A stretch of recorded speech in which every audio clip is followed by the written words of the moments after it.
ಹುಣ್ಣಿಮೆ ನಂತರ 8 ರಾಶಿಯವರಿಗೆ ರಾಜಯೋಗ ಶುರುವಾಗಿದೆ. ಈ 8 ರಾಶಿಯವರು ಪ್ರತಿಯೊಂದು ಕ್ಷೇತ್ರದಲ್ಲೂ ಅಧಿಕ ಲಾಭವನ್ನು ಪಡೆಯುತ್ತಾರೆ. ತಮ್ಮ ಜೀವನದಲ್ಲಿ ಎಲ್ಲ ರೀತಿಯ ಸಮಸ್ಯೆಗಳಿಂದ ಮುಕ್ತರಾಗುತ್ತಾರೆ. ಹಾಗಾದರೆ ರಾಜಯೋಗ ಇರುವ ರಾಶಿಗಳು ಯಾವುವು? ಯಾವ ಕ್ಷೇತ್ರದಲ್ಲಿ ಅದೃಷ್ಟ ಹೊಂದಿದ್ದಾರೆ? ಯಾವ ಕ್ಷೇತ್ರದಲ್ಲಿ ಅವರು ಮುಟ್ಟಿದ್ದೆಲ್ಲ ಚಿನ್ನವಾಗಲಿದೆ? ಬಹಳ ಭಯಂಕರವಾಗಿರುವಂತಹ ಹುಣ್ಣಿಮೆ ಇದೆ. ಈ ಒಂದು ಹುಣ್ಣಿಮೆಯಿಂದ ಈ ರಾಶಿಯಲ್ಲಿ ಇರುವಂತಹ ವ್ಯಕ್ತಿಗಳಿಗೆ ಸೋಲೆ ಇಲ್ಲ. ಆಕಸ್ಮಿಕ ಧನ ಪ್ರಾಪ್ತಿ, ಕುಬೇರ ದೇವನ ಸಂಪೂರ್ಣವಾದ ಅನುಗ್ರಹ ಆಶೀರ್ವಾದ ದೊರೆಯುತ್ತದೆ. ಇದರಿಂದಾಗಿ ಈ ರಾಶಿಯಲ್ಲಿರುವಂತಹ ವ್ಯಕ್ತಿಗಳು ಅತ್ಯುತ್ತಮ ರಾಜಯೋಗವನ್ನು ಬರಮಾಡಿಕೊಳ್ಳುತ್ತಾರೆ. ಇವರ ಜೀವನದಲ್ಲಿ ಶನಿಯ ಸ್ಥಾನ ಬದಲಾವಣೆಯಾಗುತ್ತಿರುವುದರಿಂದ ಎಲ್ಲ ರೀತಿಯ ಸಂಕಷ್ಟಗಳು ದೂರವಾಗುತ್ತವೆ. ಇವರು ಅದೃಷ್ಟವಂತರು ಎಂದೇ ಹೇಳ್ಬೋದು. ಹಾಗಾದರೆ ಯಾವೆಲ್ಲ ರಾಶಿಯವರಿಗೆ ಯಾವೆಲ್ಲ ರೀತಿಯ ಲಾಭ ಹಾಗೂ ಅದೃಷ್ಟಗಳು ಈ ಒಂದು ಹುಣ್ಣಿಮೆ ಮುಗಿದ ನಂತರ ದೊರೆಯುತ್ತದೆಂದು ತಿಳಿದುಕೊಳ್ಳೋಣ. ಅದಕ್ಕೂ ಮುನ್ನ ನೀವು ಕೂಡ ದೇವರು ಹಾಗೂ ಜ್ಯೋತಿಷ್ಯ ಶಾಸ್ತ್ರವನ್ನು ನಂಬೋದಾದರೆ ಕುಬೇರ ದೇವನಿಗೆ ಒಂದು ಲೈಕ್ ಕೊಟ್ಟು ತಪ್ಪದೇ ನಮ್ಮ ಚಾನಲ್ನ ಸಬ್ಸ್ಕ್ರೈಬ್ ಮಾಡಿ. ಹಾಗೆ ಪಕ್ಕದಲ್ಲಿರುವಂಥ ಬೆಲ್ ಐಕಾನನ್ನು ಪ್ರೆಸ್ ಮಾಡಿ. ಎಲ್ಲರೂ ಭಕ್ತಿಯಿಂದ ಓಂ ಶ್ರೀ ಮಹಾಲಕ್ಷ್ಮೀ ನಮಃ ಅಂತ ಕಮೆಂಟ್ ಮಾಡಿ. ಮೇಷರಾಶಿ. ಗುರು ಮತ್ತು ಚಂದ್ರರ ಶುಭ ದೃಷ್ಟಿಯಿಂದಾಗಿ ರೂಪುಗೊಳ್ಳುವ ಗಜಕೇಸರಿ ಯೋಗವು ಮೇಷರಾಶಿಯವರಿಗೆ ವಿಶೇಷವಾಗಿ ಹೆಚ್ಚಿನ ಪ್ರಯೋಜನವನ್ನುಂಟು ಮಾಡಲಿದೆ. ಮೇಷರಾಶಿಗೆ ಸೇರಿದ ಜನರು ಈ ಅವಧಿಯಲ್ಲಿ ಆದಾಯಕ್ಕೆ ಸಂಬಂಧಿಸಿದಂತಹ ನಿಮ್ಮ ಎಲ್ಲ ಪ್ರಯತ್ನಗಳಲ್ಲಿಯೂ ಯಶಸ್ಸನ್ನು ಗಳಿಸುವಿರಿ. ಹಾಗೆ ಅದೃಷ್ಟದ ಸಂಪೂರ್ಣ ಬೆಂಬಲವನ್ನು ನಿಮ್ಮ ಪ್ರತಿಯೊಂದು ಹೆಜ್ಜೆಯಲ್ಲಿಯೂ ಪಡೆಯುವಿರಿ. ಹಾಗೆ ಮೇಷರಾಶಿಗೆ ಸೇರಿದ ಜನರು ಮನೆ ಅಥವಾ ವಾಹನವನ್ನು ಖರೀದಿಸಬೇಕೆಂದು ಯೋಚಿಸುತ್ತಿದ್ದರೆ ಈ ಅವಧಿಯಲ್ಲಿ ನಿಮ್ಮ ಆಸೆಗಳೆಲ್ಲವೂ ಈಡೇರಲಿದೆ. ಹಾಗೆ ಕೆಲಸವನ್ನು ಮಾಡುವ ಮೇಷರಾಶಿಗೆ ಸೇರಿದ ಜನರಿಗೆ ಹಿರಿಯ ಅಧಿಕಾರಿಗಳು ಮತ್ತು ಸಹೋದ್ಯೋಗಿಗಳೊಂದಿಗೆ ಬಲವಾದ ಸಂಬಂಧ ನಿರ್ಮಾಣಗೊಳ್ಳಲಿದೆ ಮತ್ತು ನಿಮ್ಮ ಎಲ್ಲ ಕೆಲಸಗಳನ್ನು ಯಶಸ್ವಿಯಾಗಿ ಪೂರ್ಣಗೊಳಿಸುವಿರಿ. ಜೊತೆಗೆ ಈ ಅವಧಿಯಲ್ಲಿ ನಿಮ್ಮ ಆರೋಗ್ಯವು ಸಾಕಷ್ಟು ಸುಧಾರಿಸಲಿದೆ. ಹಾಗೆ ಕುಟುಂಬ ಜೀವನದಲ್ಲಿ ಸಂತೋಷ ನೆಲೆಸುವುದು. ಜೊತೆಗೆ ಮನೆಯಲ್ಲಿ ಯಾವುದಾದರೂ ಶುಭ ಕಾರ್ಯ ನೆರವೇರುವ ಸಂಭವ ಇರಲಿದೆ. ಕಟಕ ರಾಶಿ. ಕಟಕ ರಾಶಿಗೆ ಸೇರಿದ ಜನರ ಜಾತಕದ ಉನ್ನತ ಸ್ಥಾನದಲ್ಲಿ ಗುರುಗ್ರಹವು ನಿಮ್ಮ 7ನೇ ಮನೆಯಲ್ಲಿ ಚಂದ್ರನು ತನ್ನ ದೃಷ್ಟಿಯನ್ನು ಹರಿಸುವುದರಿಂದ ನಿಮ್ಮ ಜೀವನದಲ್ಲಿ ಅನೇಕ ಶುಭ ಘಟನೆಗಳು ಸಂಭವಿಸಬಹುದು. ಅಕ್ಟೋಬರ್ ಕೊನೆಯ ದಿನಗಳಲ್ಲಿ ಕಟಕ ರಾಶಿಗೆ ಸೇರಿದ ಜನರು ತಮ್ಮ ಜೀವನದಲ್ಲಿ ಸಾಕಷ್ಟು ಸಕಾರಾತ್ಮಕ ಬದಲಾವಣೆಗಳನ್ನು ಹೊಂದುವರು ಮತ್ತು ನಿಮ್ಮ ಮನಸ್ಸಿನ ಎಲ್ಲ ಆಸೆಗಳು ಈಡೇರಲಿದೆ. ಶತ್ರುಗಳು, ರೋಗ ಮತ್ತು ಸಾಲಕ್ಕೆ ಸಂಬಂಧಿಸಿದಂತೆ ನೀವು ಜಯಶಾಲಿಗಳಾಗುವಿರಿ ಮತ್ತು ಶುಭಯೋಗದ ಪ್ರಭಾವದಿಂದಾಗಿ ನಿಮ್ಮ ಆದಾಯದಲ್ಲಿ ಬಹಳಷ್ಟು ವೃದ್ಧಿಯಾಗುವುದು. ಆರ್ಥಿಕ, ವೈಯಕ್ತಿಕ ಮತ್ತು ಆರೋಗ್ಯಕ್ಕೆ ಸಂಬಂಧಿಸಿದ ಸಮಸ್ಯೆಗಳಿಗೆ ಈ ಅವಧಿಯಲ್ಲಿ ನೀವು ಪರಿಹಾರವನ್ನು ಹೊಂದುವಿರಿ. ಜೊತೆಗೆ ಈ ಅವಧಿಯಲ್ಲಿ ನಿಮಗೆ ಉನ್ನತ ಅಧಿಕಾರಿಗಳಿಂದ ಹೆಚ್ಚಿನ ಲಾಭವಾಗುವಂತಹ ಸಂಪರ್ಕಗಳು ನಿರ್ಮಾಣಗೊಳ್ಳಲಿವೆ. ಕನ್ಯಾ ರಾಶಿ. ಗಜಕೇಸರಿ ಯೋಗದ ನಿರ್ಮಾಣದಿಂದಾಗಿ ಕನ್ಯಾ ರಾಶಿಗೆ ಸೇರಿದ ಜನರು ತಮ್ಮ ಜೀವನದಲ್ಲಿ ಪ್ರತಿಯೊಂದು ಸುಖ ಸಮೃದ್ಧಿಯನ್ನು ಗಳಿಸುವರು ಮತ್ತು ನೀವು ಹಳೆಯ ಸ್ನೇಹಿತರನ್ನು ಭೇಟಿಯಾಗುವ ಉತ್ತಮ ಅವಕಾಶ ಲಭಿಸಲಿದೆ. ನೀವು ಅಂಗಡಿ ಅಥವಾ ಮನೆಯನ್ನು ಖರೀದಿಸಬೇಕೆಂದು ಬಯಸುತ್ತಿದ್ದರೆ ಈ ಅವಧಿಯಲ್ಲಿ ಶುಭಯೋಗದ ಪ್ರಭಾವದಿಂದಾಗಿ ಅಕ್ಟೋಬರ್ ಕೊನೆಯ ದಿನಗಳಲ್ಲಿ ನೀವು ಅವುಗಳನ್ನು ಖರೀದಿಸುವ ಯೋಗ ದೊರಕಲಿದೆ. ಜೀವನಕ್ಕೆ ಸಂಬಂಧಿಸಿದಂತೆ ಕನ್ಯಾ ರಾಶಿಗೆ ಸೇರಿದ ಜನರು ಅನೇಕ ಲಾಭವನ್ನು ಪಡೆಯುವರು ಮತ್ತು ಪದವಿ ಹಾಗೂ ಪ್ರತಿಷ್ಠೆಯಲ್ಲಿ ವೃತ್ತಿಯನ್ನು ಹೊಂದುವುದರೊಂದಿಗೆ ಉತ್ತಮ ಬದಲಾವಣೆಗಳನ್ನು ಹೊಂದುವಿರಿ. ಈ 3 ದಿನಗಳಲ್ಲಿ ನಿರ್ಧಾರವನ್ನು ತೆಗೆದುಕೊಳ್ಳುವುದರಿಂದ ನಿಮಗೆ ಸಾಕಷ್ಟು ಶುಭ ಫಲಗಳ ಪ್ರಾಪ್ತಿಯಾಗುವುದು ಖಂಡಿತ.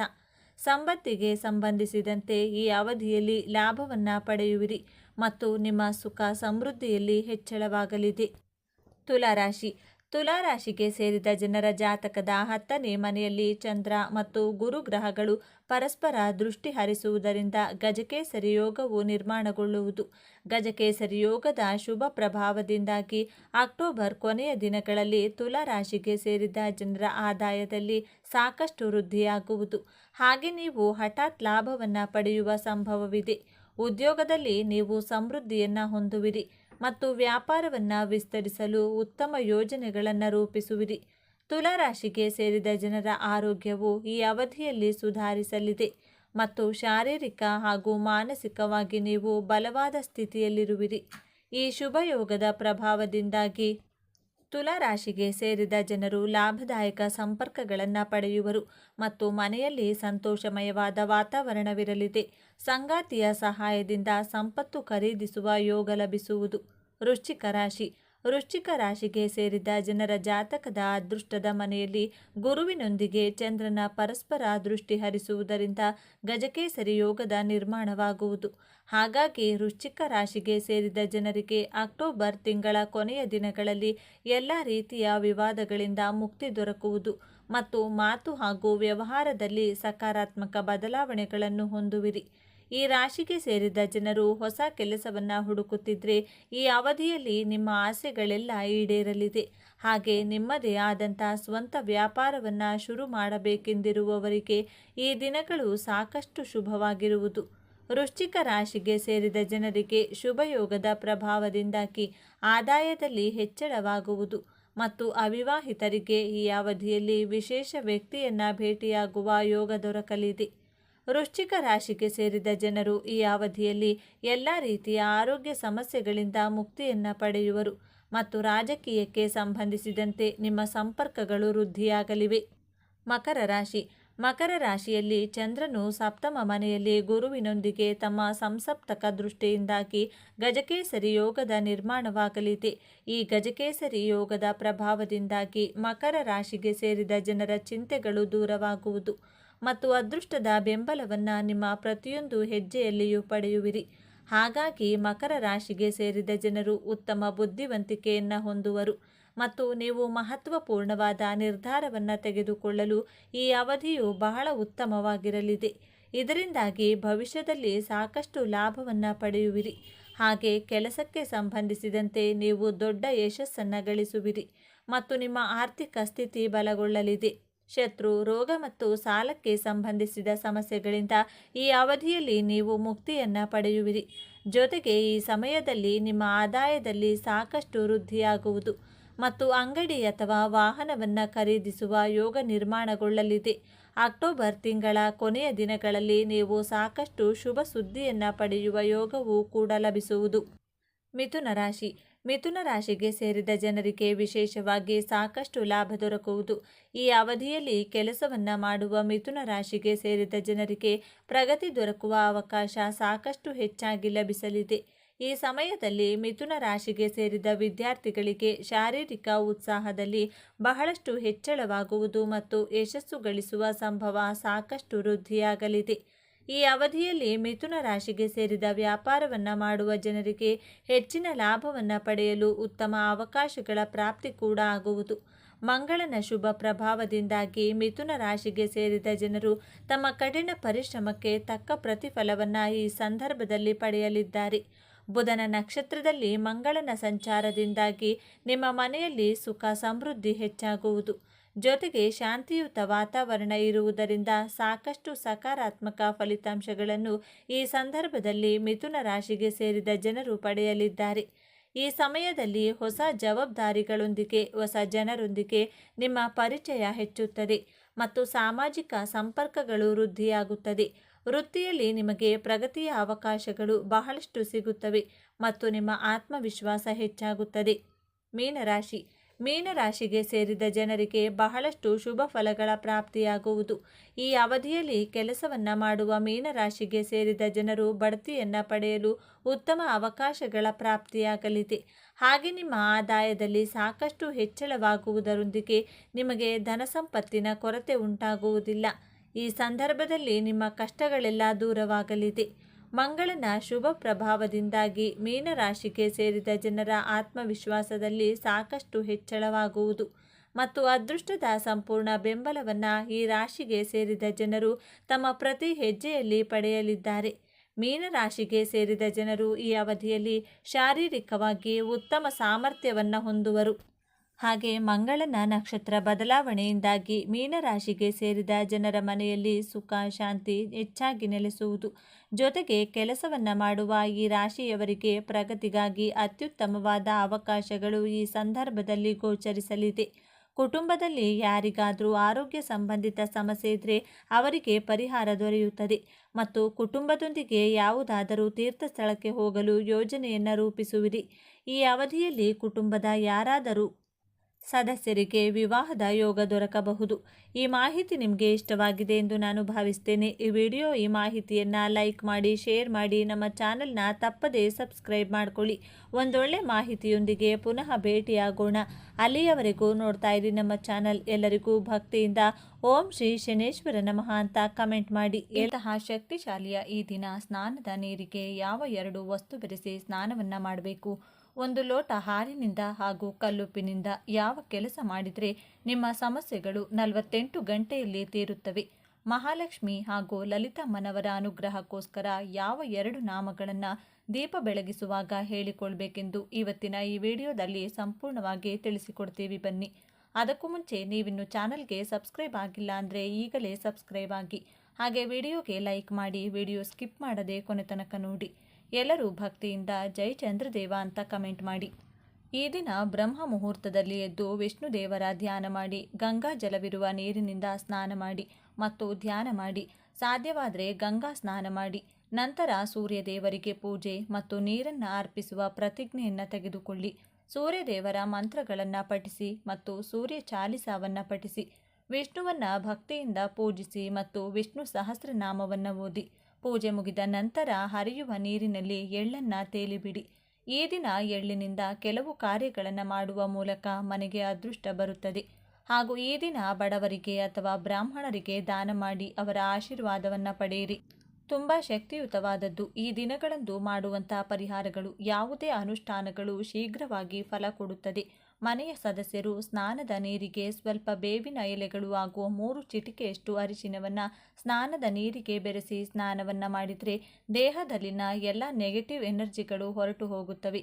ಜನರ ಕೆಟ್ಟ ಕಣ್ಣಿನ ದೃಷ್ಟಿ ಕಡಿಮೆಯಾಗಿ ಅದೃಷ್ಟ ದೇಹಕ್ಕೆ ವಿಶೇಷ ಚೇತನ ಕೂಡಿ ಬರುತ್ತದೆ. ಸ್ನಾನದ ನಂತರ ಆ ಎಲೆಗಳನ್ನು ಎಸೆಯಬೇಕು. ಈ ದಿನದಂದು ಪೂಜೆ, ಜಪ, ತಪಸ್ಸು, ದಾನ ಮಾಡುವುದು ಬಹಳ ಮುಖ್ಯ. ಈ ದಿನ ಗಂಗಾ ಸ್ನಾನ ಮಾಡೋದ್ರಿಂದ ಸರ್ವ ಪಾಪಗಳಿಂದ ಮುಕ್ತಿ ಸಿಗುತ್ತದೆ. ಈ ದಿನ ಪೂರ್ವಜರಿಗೆ ನೈವೇದ್ಯ ಅರ್ಪಿಸುವ ಮೂಲಕ ಪಿತೃದೋಷ ನಿವಾರಣೆಯಾಗುತ್ತದೆ. ಈ ದಿನ ಪೂರ್ವಜರ ಹೆಸರಿನಲ್ಲಿ ದಾನ ಮಾಡೋದ್ರಿಂದ ಪೂರ್ವಜರು ಸಂತುಷ್ಟರಾಗುತ್ತಾರೆ. ಈ ದಿನದ ಪೂಜೆಯಿಂದ ಅಪಾರ ಫಲಿತಾಂಶ ಸಿಗುತ್ತದೆ. ಇನ್ನು ಎರಡನೆಯದಾಗಿ, ಮನೆಯಲ್ಲಿ ಯಾರೇ ದೀಪ ಹಚ್ಚಲಿ, ಬೆಳಿಗ್ಗೆ ಹಾಗೂ ಸಂಜೆ 2 ಸಮಯದಲ್ಲೂ ನಿಮಗೆ ಎಷ್ಟು ಸಮಯ ಸಾಧ್ಯವಾಗುತ್ತೋ ಅಷ್ಟು ಸಮಯ ಈ 2 ವಿಶೇಷ ನಾಮಗಳನ್ನು ಹೇಳಿಕೊಳ್ಳಿ. ಇದರಿಂದ ಲಲಿತಾ ದೇವಿಯ ಅನುಗ್ರಹ ಪ್ರಾಪ್ತಿಯಾಗುತ್ತೆ. ನಿಮ್ಮೆಲ್ಲ ಕಷ್ಟಗಳು ಈ ದಿನ ಶಕ್ತಿಯಿಂದ ಶೀಘ್ರವಾಗಿ ದೂರವಾಗುತ್ತದೆ. 2 ನಾಮಗಳನ್ನು ಮೊದಲು ಒಂದು ಪುಸ್ತಕದಲ್ಲಿ ಬರೆದಿಟ್ಟುಕೊಳ್ಳಿ. ಈ ನಾಮಗಳು ಹೀಗಿವೆ: ಸಮುದ್ರ ರಾಜತನಯಾಯೇ ನಮೋ ನಮಃ. ಈ ಒಂದು ನಾಮವನ್ನು ಲಕ್ಷ್ಮೀ ದೇವಿಯನ್ನ ನೋಡುತ್ತಾ ಹೇಳಿದರೆ ಲಕ್ಷ್ಮಿಯ ಕೃಪೆಯಿಂದ ನಿಮ್ಮ ಕೋರಿಕೆಗಳು ನೆರವೇರುತ್ತವೆ. ಮಹಾಲಕ್ಷ್ಮಿ ಅಮ್ಮನವರಿಗೆ ಈ ದಿನವೆಂದರೆ ಬಲು ಪ್ರಿಯ. ಈ ದಿನ ಅಮ್ಮನವರ ಪ್ರೀತಿಗೋಸ್ಕರ ಪಾಯಸ ಪ್ರೀತಿಯಿಂದ ನೈವೇದ್ಯವಾಗಿ ಮಾಡಿ ಅರ್ಪಿಸಿ ಅಮ್ಮನವರಿಗೆ ನಮಸ್ಕಾರ ಮಾಡಿಕೊಳ್ಳಿ. ಹಾಗೆಯೇ ಲಲಿತಾ ದೇವಿಯನ್ನ ಸ್ಮರಿಸಿಕೊಂಡು ಈ ಒಂದು ನಾಮವನ್ನು ಹೇಳ್ಕೋಬೇಕು: ಓಂ ಶ್ರೀ ಮಾತಾ ಶ್ರೀ ಮಹಾರಾಜ್ಞಿ ಶ್ರೀಮತ್ ಸಿಂಹಾಸಿನೇಶ್ವರಿ ನಮಃ. 2 ನಾಮಗಳನ್ನು ಬೆಳಿಗ್ಗೆ ಹಾಗೂ ಸಂಜೆ 2 ಸಮಯದಲ್ಲೂ ದೀಪಾರಾಧನೆ ಮಾಡುವಾಗ ಹೇಳಿಕೊಳ್ಬೇಕು. ಜ್ಯೋತಿಷ್ಯ ಶಾಸ್ತ್ರದ ಪ್ರಕಾರ ಈ ದಿನದಂದು ದಾನ ಮಾಡುವುದು ತುಂಬ ಪ್ರಯೋಜನಕಾರಿ ಎಂದು ಪರಿಗಣಿಸಲಾಗಿದೆ. ಈ ದಿನದಂದು ಬಡವರಿಗೆ ಆಹಾರವನ್ನು ದಾನ ಮಾಡೋದ್ರಿಂದ ಜೀವನದಲ್ಲಿ ಸಂತೋಷ ಮತ್ತು ಸಮೃದ್ಧಿ ಉಂಟಾಗುತ್ತದೆಂದು ನಂಬಲಾಗಿದೆ. ಕೆಲಸಗಳಲ್ಲಿ ಬರುವ ಅಡೆತಡೆಗಳಿಂದ ಮುಕ್ತಿ ಸಿಗುತ್ತದೆ. ಇದಲ್ಲದೆ ಈ ದಿನ ಇರುವೆಗಳಿಗೆ ಸಕ್ಕರೆಯನ್ನು ಆಹಾರವಾಗಿ ನೀಡಿದರೆ ಲಕ್ಷ್ಮೀ ದೇವಿ ಪ್ರಸನ್ನಳಾಗುತ್ತಾಳೆ. ಇನ್ನು ಮೂರನೆಯದಾಗಿ, ಒಂದು ಹಳದಿ ಬಟ್ಟೆಗೆ ನಿಮ್ಮ ಕೈನಿಂದ ದೊಡ್ಡ ಉಪ್ಪು ಅಂದರೆ ಕಲ್ಲುಪ್ಪನ್ನು 1 kgಯಷ್ಟು ತುಂಬಿಸಿ ಮೂಟೆಯ ರೀತಿ ಕಟ್ಟಿ ನಿಮ್ಮ ಮನೆಯ ಯಾವುದೇ ಕೋಣೆಯಲ್ಲಿ ಈಶಾನ್ಯ ದಿಕ್ಕಿಗೆ ನೇತು ಹಾಕಬೇಕು. ಮೂಟೆಯನ್ನು ನೇತು ಹಾಕುವಾಗ ಯಾವ ಸಮಸ್ಯೆಗೆ ಪರಿಹಾರ ಬೇಕೆಂದು ಮನಸ್ಸಿನಲ್ಲಿಯೇ ಕೇಳಿಕೊಳ್ಬೇಕು. ಕಲ್ಲುಪ್ಪಿಗೆ ಪರಿಹಾರ ಶಾಸ್ತ್ರದಲ್ಲಿ ವಿಶೇಷ ಮಹತ್ವವಿದೆ. ಉಪ್ಪಿನಿಂದ ಮಾಡುವ ಪರಿಹಾರಗಳು ಶೀಘ್ರವಾಗಿ ಫಲ ಕೊಡುತ್ತವೆ. ಈಶಾನ್ಯದಲ್ಲಿ ನೇತು ಹಾಕಿದ ಉಪ್ಪಿನ ಮೂಟೆಯನ್ನು 48 ಗಂಟೆಗಳ ಕಾಲ ಯಾರೂ ಕೂಡ ಸ್ಪರ್ಶ ಮಾಡಬಾರದು, ಕದಲಿಸಬಾರದು. 48 ಗಂಟೆಗಳು ಆದ ನಂತರ ಆ ಮೂಟೆಯನ್ನು ಹರಿಯುವ ನೀರಿನಲ್ಲಿ ಅಥವಾ ಯಾರೂ ಓಡಾಡದೇ ಇರುವ ಜಾಗದಲ್ಲಿ ಹಾಕಿ ಮನೆಗೆ ಬರಬೇಕು. ನೀವು ಹಣಕಾಸಿನ ಅಡೆತಡೆ ಬಗ್ಗೆ ಕೇಳಿಕೊಂಡ್ರೆ ಹಣದ ಎಲ್ಲ ಸಮಸ್ಯೆಗಳು ದೂರವಾಗುತ್ತೆ. ಆರೋಗ್ಯ, ವಿದ್ಯೆ, ವ್ಯಾಪಾರ, ಸಂಸಾರ, ಮನೆಯ ನೆಮ್ಮದಿ, ಯಾವುದೇ ಕೋರಿಕೆಯ ಬಗ್ಗೆ ಹೇಳಿಕೊಂಡಿದ್ರೂ ಆ ಸಮಸ್ಯೆಗೆ 48 ಗಂಟೆಯಲ್ಲಿ ಒಂದು ದಾರಿ ಅಥವಾ ಪರಿಹಾರದ ಹಾದಿ ನಿಮಗೆ ಕಾಣಿಸುತ್ತದೆ. ಈ ಕೆಲಸವನ್ನು ಅಮಾವಾಸ್ಯೆ ದಿನ ಬೆಳಿಗ್ಗೆ 6 ಗಂಟೆಯಿಂದ 11 ಗಂಟೆ 30 ನಿಮಿಷದ ಒಳಗಾಗಿ ಮಾಡಿಕೊಳ್ಬೇಕು. ಈ ದಿನದಂದು ಶಿವ ಮತ್ತು ಪಾರ್ವತಿ ದೇವಿಯನ್ನ ಪೂಜಿಸುವ ಸಂಪ್ರದಾಯವಿದೆ. ಈ ದಿನ ಪೂರ್ವಜರು ಸೂರ್ಯಾಸ್ತದವರೆಗೆ ವಾಯುವಿನ ರೂಪದಲ್ಲಿ ಮನೆ ಬಾಗಿಲಲ್ಲಿಯೇ ಇದ್ದು ತಮ್ಮ ಕುಟುಂಬದಿಂದ ತರ್ಪಣ ಮತ್ತು ಶ್ರಾದ್ದವನ್ನು ಬಯಸುತ್ತಾರೆಂದು ನಂಬಲಾಗಿದೆ. ಆದ್ದರಿಂದ ಈ ದಿನ ಪವಿತ್ರ ನದಿಯಲ್ಲಿ ಸ್ನಾನ ಮಾಡಿ ಮತ್ತು ಅನ್ನವನ್ನು ಅರ್ಪಿಸಿ ಮನೆಯಲ್ಲಿ ಬ್ರಾಹ್ಮಣರಿಗೆ ನಿಮ್ಮ ಕೈಲಾದಷ್ಟು ದಾನ ಮಾಡಿ. ಹೀಗೆ ಮಾಡೋದ್ರಿಂದ ಆಯಸ್ಸು ವೃದ್ಧಿಯಾಗುತ್ತದೆ ಮತ್ತು ಕುಟುಂಬದಲ್ಲಿ ಸುಖ ಸಮೃದ್ಧಿ ಇರುತ್ತದೆ. ಇನ್ನು ಕೊನೆಯದಾಗಿ 4ನೆಯದಾಗಿ 1 ಲೋಟ ಆಗಿನಿಂದ ರಾತ್ರಿ ಸಮಯ ಈ ಚಿಕ್ಕ ಕೆಲಸ ಮಾಡಿದರೆ ನಿಮ್ಮ ಯಾವುದೇ ಕಠಿಣ ಕೋರಿಕೆಗಳಿರಲಿ ಲಲಿತಾದೇವಿಯ ಅನುಗ್ರಹದಿಂದ ನೆರವೇರುತ್ತದೆ. ದೇಹಕ್ಕೆ ವಿಶೇಷ ಬಲ, ಜೀವನಕ್ಕೆ ಅದ್ಭುತ ಅದೃಷ್ಟ ಪ್ರಾಪ್ತಿಯಾಗುತ್ತದೆ. ಏನು ಮಾಡಬೇಕು? ರಾತ್ರಿ 7 ಗಂಟೆಯಿಂದ 10 ಗಂಟೆಯ ಒಳಗೆ ಈ ಕೆಲಸವನ್ನು ಮಾಡಬೇಕು. 1 ಲೋಟ ಹಾಲನ್ನು ನಿಮ್ಮ ಕೈನಲ್ಲಿಡಿದು ಶ್ರೀ ಲಲಿತಾ ದೇವಿಯನ್ನು ಸ್ಮರಿಸಬೇಕು. ನಂತರ 5 ನಿಮಿಷಗಳ ಕಾಲ ಆ ಹಾಲನ್ನು ದೇವರ ಕೋಣೆಯಲ್ಲಿಟ್ಟು ನಂತರ ಮನೆಯ ಹೊರಗೆ ಚಂದ್ರನ ಬೆಳಕಿನಲ್ಲಿಡಬೇಕು. ಲಲಿತಾ ಸಹಸ್ರನಾಮ ಪಾರಾಯಣ ಮಾಡಿ ಅಥವಾ ಮೊಬೈಲ್ನಲ್ಲಿ ಹಾಕಿಕೊಂಡು ಈ ಸಮಯದಲ್ಲಿ ನೀವು ಕೇಳಬೇಕು. ಸಹಸ್ರನಾಮ ಪೂರ್ಣವಾದ ನಂತರ ಮತ್ತೆ ಹಾಲನ್ನು ದೇವರ ಕೋಣೆ ಮನೆಯಲ್ಲಿ 5 ನಿಮಿಷಗಳ ಕಾಲ ಇಟ್ಟು ಮನೆಯ ಸದಸ್ಯರು ಆ ಒಂದು ಹಾಲನ್ನು ಪ್ರಸಾದದ ರೂಪದಲ್ಲಿ ಸ್ವೀಕರಿಸಬೇಕು. ಇದರಿಂದ ಚಂದ್ರನ ಅನುಗ್ರಹ, ಲಲಿತಾಮ್ಮನವರ ಅನುಗ್ರಹ ಪ್ರಾಪ್ತಿಯಾಗುತ್ತೆ. ನಿಮ್ಮ ಕೆಲಸ ಆಗುತ್ತದೋ ಇಲ್ಲವೋ ಎಂಬ ಕ್ಲಾರಿಟಿ ನಿಮಗೆ ಸಿಗುತ್ತದೆ. ಯಾವುದಾದರೂ ಕೋರಿಕೆ ಕೇಳಿ ಈ ವಿಧಾನವನ್ನು ಪಾಲಿಸಿದರೆ ಆ ಕೋರಿಕೆಗೆ ಇರುವಂತಹ ಅಡ್ಡಿಗಳು ದೂರವಾಗುತ್ತದೆ. ಯಾರಿಂದಲಾದರೂ ಮೋಸ ಹೋಗುವ ಸಾಧ್ಯತೆ ಇದ್ದರೆ ಎಚ್ಚರಿಕೆ, ನಿಮಗೆ ಸಿಗುತ್ತದೆ. ಮಾನಸಿಕ ನೆಮ್ಮದಿ ಸಿಕ್ಕು ಅನೇಕ ವಿಧವಾಗಿ ಏಳಿಗೆಯನ್ನು ನೀವು ಕಾಣಬಹುದು. ಹಣಕಾಸಿನ ಸಮಸ್ಯೆ, ವಿದ್ಯೆಗೆ ಅಡೆತಡೆ, ಸಾಲದ ಸುಳಿ, ನಿತ್ಯ ಕಲಹ, ಅನಾರೋಗ್ಯದ ಸಮಸ್ಯೆಗಳು ಶೀಘ್ರವಾಗಿ ದೂರವಾಗುತ್ತದೆ. ಮುಂದಿನ ಅಮಾವಾಸ್ಯೆ ಅಥವಾ ಹುಣ್ಣಿಮೆಯ ಒಳಗಾಗಿ ನಿಮ್ಮ ಜೀವನ ಖಂಡಿತವಾಗಿಯೂ ಬದಲಾಗುತ್ತದೆ. ಉಗುರು ಬೆಚ್ಚಗಿನ ಹಾಲನ್ನು ಈ ವಿಧಾನಕ್ಕೆ ನೀವು ಬಳಸಬಹುದು. ಈ 4 ಕೆಲಸಗಳನ್ನು ಈ ದಿನ ಮಾಡಿ ನೋಡಿ. ಎಲ್ಲ ಮಾರ್ಗದಲ್ಲೂ ನಿಮ್ಮ ಹಣ ಸಂಪಾದನೆ ಹೆಚ್ಚಾಗುತ್ತದೆ.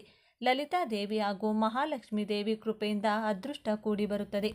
ಈ ದಿನ ಆಂಜನೇಯ ಸ್ವಾಮಿಯ ಮುಂದೆ ತುಪ್ಪದ ದೀಪವನ್ನು ಹಚ್ಚಿಟ್ಟು ಈ ಶಕ್ತಿಶಾಲಿ ಮಂತ್ರವನ್ನು ಪಠಿಸಬೇಕು. ಇದರಿಂದ ಕಾರ್ಯಸಿದ್ಧಿಯಾಗುತ್ತದೆ. ಆಂಜನೇಯನ ಪರಿಪೂರ್ಣ ಅನುಗ್ರಹ ಲಭಿಸುತ್ತದೆ. ದೊಡ್ಡ ದೊಡ್ಡ ಕಷ್ಟಗಳು ಕೂಡ ದೂರವಾಗುತ್ತದೆ. ಈ ಕಾರ್ಯಸಿದ್ಧಿ ಹನುಮಾನ್ ಮಂತ್ರ ಈ ವಿಧವಾಗಿದೆ. ಓಂ ಶ್ರೀ ವಜ್ರದೇಹಾಯ ರಾಮಭಕ್ತಾಯ ವಾಯುಪುತ್ರಾಯ ನಮೋಸ್ತುತೆ. ಈ ಒಂದು ಮಂತ್ರವನ್ನು 3 ಬಾರಿ, 21 ಬಾರಿ ಅಥವಾ 108 ಬಾರಿ ಹೇಳಿಕೊಂಡು ವಿಶೇಷವಾಗಿ ಅಸಾಧ್ಯ ಸಾಧಕ ಹನುಮ ಸ್ತೋತ್ರ ಆಗಿರಬಹುದು, ಹನುಮ ಚಾಲಿಸ ಆಗಿರಬಹುದು, ಸುಂದರಕಾಂಡ ಪಾರಾಯಣ ಮಾಡುವುದಾಗಿರಬಹುದು, ರಾಮರಕ್ಷಾ ಸ್ತೋತ್ರವನ್ನು ಹೇಳಿಕೊಂಡರೂ ಕೂಡ ತುಂಬ ಒಳ್ಳೆಯದು. ಯಾವ ಮಂತ್ರ ಸ್ತೋತ್ರ ಪಾರಾಯಣ ಮಾಡಲು ಬರೋದಿಲ್ಲ ಎನ್ನುವವರು ಪ್ರೀತಿಯಿಂದ ಶ್ರೀರಾಮ ಜಯ ರಾಮ ಜಯ ಜಯ ರಾಮ ಎಂದು ಹೇಳುತ್ತಾ ಆಂಜನೇಯನನ್ನ ಈ ದಿನ ಪೂಜಿಸಬಹುದು. ಇದರ ಜೊತೆಗೆ ಆಂಜನೇಯನ ಬಲ ಶಕ್ತಿ ಸದಾ ನಿಮ್ಮೊಂದಿಗಿರಲು ಹನುಮಾನ್ ಸ್ತೋತ್ರ ಎಂಬ ವಿಶೇಷ ಸ್ತೋತ್ರವಿದೆ. ಇದನ್ನು ಒಂದು ಸಲ ಕೇಳಿದರೆ, ಬರೆದರೆ ಅಥವಾ ಓದಿದರೆ ಸರ್ವಶಕ್ತಿಗಳು ನಿಮ್ಮ ಜೊತೆಗೆ ಇರುತ್ತದೆ. ಶತ್ರುಗಳಿಂದ ಆಗುವಂತಹ ತೊಂದರೆ, ದುಷ್ಟಶಕ್ತಿಗಳ ಕಾಟ ನಿಮ್ಮ ಹತ್ತಿರವೂ ಕೂಡ ಸುಳಿಯುವುದಿಲ್ಲ. ಸರ್ವಜಯವು ನಿಮ್ಮದಾಗುತ್ತದೆ. ಇದೆಲ್ಲದರ ಜೊತೆಗೆ ಆಂಜನೇಯ ಸ್ವಾಮಿಗೆ ಈ ದಿನ ಒಂದು ಚಿಕ್ಕ ವಸ್ತುವನ್ನು ನೀಡಿದರೆ ಮಾತು ಸರಿಯಾಗಿ ಸ್ಪಷ್ಟವಾಗಿ ಮಾತನಾಡಲು ಬರದ ಮಕ್ಕಳಿಗೆ ಸ್ಪಷ್ಟ ಮಾತು ಬರುತ್ತದೆ. ವ್ಯಾಪಾರ ಏಳಿಗೆ ಆಗದವರಿಗೆ ವ್ಯಾಪಾರದ ಜಯ, ಹಣದ ಕಷ್ಟವಿದ್ದವರಿಗೆ ಧನಲಾಭ, ಅನಾರೋಗ್ಯ ಇದ್ದವರಿಗೆ ಆರೋಗ್ಯ, ವಿದ್ಯೆಯ ಬಲ ಇಲ್ಲದವರಿಗೆ ವಿದ್ಯೆಯ ಶಕ್ತಿ ಲಭಿಸಿ ಉತ್ತಮೋತ್ತಮ ಫಲ ಲಭಿಸುತ್ತದೆ. ಇಷ್ಟೆಲ್ಲ ಫಲ ನೀಡುವಂತಹ ವಸ್ತು ಯಾವುದೆಂದರೆ ಗಂಟೆ. ಈ ದಿನದಂದು ಮರೆಯದೆ ನೀವಾಗಿರಬಹುದು ಅಥವಾ ಚಿಕ್ಕ ಮಕ್ಕಳ ಕೈನಲ್ಲಾಗಿರಬಹುದು ಒಂದು ಚಿಕ್ಕ ಗಂಟೆಯನ್ನು ದೇಗುಲಕ್ಕೆ ಕೊಡಿ ಅಥವಾ ಕೊಡಿಸಿ. ಇದರಿಂದ ಶುಭ ಫಲಗಳು ಪ್ರಾಪ್ತಿಯಾಗುತ್ತದೆ. ಇನ್ನು ಸಿಂಧೂರದಿಂದ ಆಂಜನೇಯ ಸ್ವಾಮಿಯ ದೇಗುಲದಲ್ಲಿ ಅರ್ಚನೆ ಮಾಡಿಸಿ ಆ ಸಿಂಧೂರವನ್ನು ಮನೆಗೆ ತಂದು ಎಳ್ಳೆಣ್ಣೆಗೆ ಬೆರೆಸಿ ದಿನವೂ ಹಣೆಗೆ ತಿಲಕವಾಗಿ ಇಡುತ್ತಾ ಬನ್ನಿ. ಆಂಜನೇಯ ಸ್ವಾಮಿಯು ಶಿವನ ಅಂಶ ಎಂದು ಹೇಳಲಾಗುತ್ತೆ. ಆದ್ದರಿಂದ ಈ ದಿನ ಶಿವನ ದರ್ಶನವನ್ನು ಮಾಡಿ ಹನುಮರಾಮ ಇಬ್ಬರನ್ನು ಕೂಡ ಸ್ಮರಿಸಿಕೊಳ್ಳಿ. ಆಂಜನೇಯ ಸ್ವಾಮಿಗೆ ತುಳಸಿ ದಳಗಳು, ಪಾರಿಜಾತ ಪುಷ್ಪ, ದಾಸವಾಳ ಪುಷ್ಪ, ಸೇವಂತಿಗೆಯನ್ನು ಈ ದಿನ ವಿಶೇಷವಾಗಿ ಅರ್ಪಿಸಿ ನಮಸ್ಕಾರ ಮಾಡಿಕೊಳ್ಳಿ. ಇನ್ನು ಈ ವಿಶೇಷ ದಿನದಂದು ಸತ್ಯನಾರಾಯಣ ಸ್ವಾಮಿ ಕತೆ ಕೇಳಿದರೆ, ಓದಿದರೆ ಅಥವಾ ಸತ್ಯನಾರಾಯಣ ಸ್ವಾಮಿ ಪೂಜೆ ಮಾಡಿಸುವುದು, ಪೂಜೆಯಲ್ಲಿ ಕೂರುವುದು ಮಾಡಿದರೆ ಸರ್ವ ವಿಧವಾದ ಜಾತಕ ದೋಷಗಳು, ದಾರಿದ್ರ್ಯ ದೋಷಗಳು ಕಳೆದು ಮನೆಯ ಏಳಿಗೆಯಾಗುತ್ತೆ. ಪೂಜೆ ಮಾಡಿಸಲು ಅಥವಾ ಸತ್ಯನಾರಾಯಣ ಸ್ವಾಮಿ ಕತೆ ಕೇಳಲು ಸಾಧ್ಯವಾಗದಿದ್ದವರು ನಿಮ್ಮ ಊರಿನಲ್ಲಿರುವಂಥ ಸತ್ಯನಾರಾಯಣ ಸ್ವಾಮಿ ದೇಗುಲವಿದ್ರೆ ದರ್ಶನ ಮಾಡಿ ಬನ್ನಿ, ಅಥವಾ ಮನೆಯಲ್ಲಿಯೇ ಸತ್ಯನಾರಾಯಣ ಸ್ವಾಮಿ ಫೋಟೋ ಇಟ್ಟು ತುಪ್ಪದ ದೀಪ ಹಚ್ಚಿ ನಮಸ್ಕಾರವನ್ನ ಮಾಡ್ಕೊಳ್ಳಿ. ಈ ವಿಡಿಯೋಗೆ ಒಂದು ಲೈಕನ್ನು ಕೊಟ್ಟು ಜೈ ಮಹಾಲಕ್ಷ್ಮೀ ದೇವಿ, ಜೈ ಲಲಿತಾ ದೇವಿ ಅಂತ ಬರೆದು ಪ್ರತಿಯೊಬ್ಬರಿಗೂ ಕೂಡ ಈ ವಿಡಿಯೋವನ್ನು ಶೇರ್ ಮಾಡಿ. ಧನ್ಯವಾದಗಳು.